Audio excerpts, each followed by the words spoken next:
શ્રાવણના મધ્યાહને પહોંચ્યો છે, ત્યારે ભાદરવા સુદ ચોથથી વિઘ્નહર્તા દેવના પર્વની શરૂઆત થશે. ગણેશ મંડળો દ્વારા ગણેશજીના આગમનની તૈયારી પણ શરૂ કરવામાં આવી છે અને વાજતે ગાજતે દુંદાળા દેવને આવકાર આપી રહ્યા છે.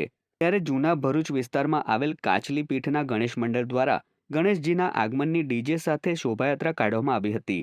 જોકે નિશ્ચિત સમય મર્યાદા પૂર્ણ થઈ જતા ડીજેના ઘોંઘાટ સામે પોલીસે લાલ આંખ કરી હતી અને શોભાયાત્રા બંધ કરાવતા ગણેશ મંડળમાં રોષ ભભૂકી ઉઠ્યો હતો. આ ઉપરાંત ગણેશજીની પ્રતિમા સાથે લોકોનું ટોળું ભરૂચ શહેર એ ડિવિઝન પોલીસ મથકે પહોંચ્યું હતું અને ત્યાં લોકટોળાએ હલ્લો મચાવ્યો હતો. જો કે પોલીસની સમજાવટ બાદ મામલો થાળે પડ્યો હતો.